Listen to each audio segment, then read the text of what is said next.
नमस्कार। SSC GD 2026 परीक्षा के लिए आखिरी 10 दिन बचे हैं और सच कहूं तो यही वो 10 दिन हैं जो किसी की भी रैंक बना सकते हैं या बिगाड़ सकते हैं। तो चलिए एक ऐसे दमदार स्टडी प्लान पर नजर डालते हैं जो इन लास्ट के दिनों में आपकी तैयारी को एकदम जीत की पटरी पर ले आएगा।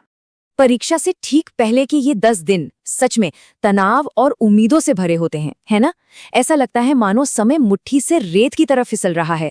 लेकिन यकीन मानिए, इस समय घबराने से तो बिल्कुल बात नहीं बनेगी। असल में ये जो समय है ना, ये कोई खतरा नहीं बल्कि एक बहुत बड़ा मौका है। एक ऐसा मौका जहां एक स्मार्ट प्लान ही आपकी सफलता की चाबी बन सकता है। सही रणनीति और टाइम मैनेजमेंट, बस यही दो चीजें हैं जो इन आखिरी दिनों में पूरी बाजी पलट सकती हैं। तो हमारा रोड मैप कैसा दिखेगा? देखिए, सबसे पहले हम इस प्लान के पीछे की सोच को समझेंगे, फिर टाइम मैनेजमेंट पर बात करेंगे, उसके बाद 10 दिन का सब्जेक्ट वाइज प्लान देखेंगे, फिर कुछ जरूरी सक्सेस टिप्स और आखिर में आपके मन में जो सबसे कॉमन सवाल उठते हैं उनके जवाब जानेंगे। तो शुरू करें? ठीक है, तो सीधे प्लान पर आने से पहले आइए जरा इसकी नींव को समझ लेते हैं। मतलब वो मूल सिद्धांत क्या है जिस पर हमारे अगले 10 दिनों की पूरी स्ट्रैटेजी टिकने वाली है। देखिए, सबसे पहली और सबसे जरूरी बात है आपका कमिटमेंट। इस आखिरी दौर में अगर सफलता चाहिए तो रोजाना 8 से 10 घंटे की एकदम फोकस्ड पढ़ाई बहुत जरूरी है।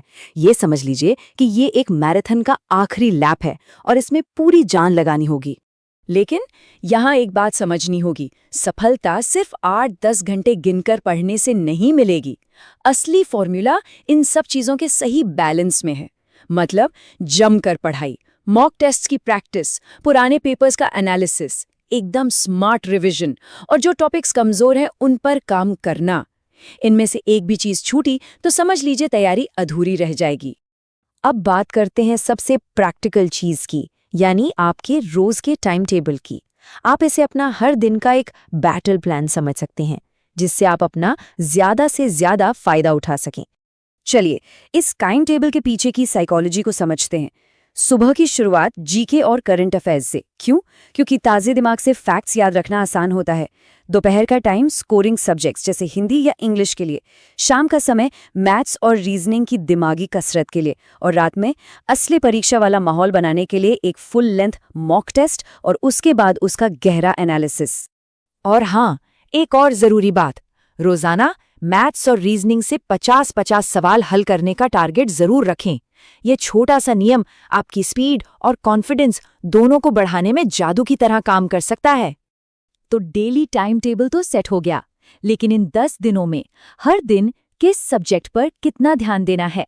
चलिए इस 10 दिन के सब्जेक्ट प्लान को एक दिन के हिसाब से तोड़कर समझते हैं। पहले 5 दिनों का मकसद बिल्कुल साफ है। पहले दिन सिलेबस को अच्छे से समझकर ये पता लगाना है कि आपकी ताकत क्या है और कमजोरी क्या। फिर अगले 4 दिनों में जनरल स्टडीज, मैथ्स, रीजनिंग और भाषा के जो बेसिक कॉन्सेप्ट्स हैं उन्हें कवर करना है। इससे आपकी तैयारी का बेस मजबूत होगा। अब आते हैं आखिरी 5 दिनों पर। ये दिन आपकी पूरी तैयारी को समेटने के लिए हैं। छठा दिन करंट अफेयर्स, 7वां दिन अब तक जो भी पढ़ा उसका मिक्स्ड रिवीजन, 8वां दिन सिर्फ और सिर्फ मॉक टेस्ट और उसका एनालिसिस, 9वां दिन मॉक टेस्ट में जो गलतियां की उन पर काम करना, और सबसे जरूरी 10वां दिन सिर्फ अपने नोट्स दोहराइए। याद रखिए, इस दिन कोई भी नया टॉपिक छूना बिल्कुल मना है। स्टडी प्लान के अलावा कुछ और बातें भी हैं जो आपको बाकियों से एक कदम आगे निकलने में मदद कर सकती हैं। ये हैं वो कुछ एक्स्ट्रा टिप्स जो आपकी तैयारी को वो फाइनल टच देंगे। याद रखें, रिवीजन ही सब कुछ है। कुछ भी नया शुरू करने की गलती न करें। जल्दी रिवीजन के लिए क्रैश कोर्स या मैराथन क्लास का इस्तेमाल कर सकते हैं। और हाँ, सबसे जरूरी, अपनी फिजिकल और मेंटल हेल्थ का पूरा ध्यान रखें। रिटन एग्जाम के साथ साथ पीईटी, पीएसटी के लिए हल्की फुल्की कसरत और दौड़ को भी रूटीन में जरूर शामिल करें। तो अब आते हैं उस सेक्शन पर जिसका सभी को इंतजार रहता है, अक्सर पूछे जाने वाले सवाल।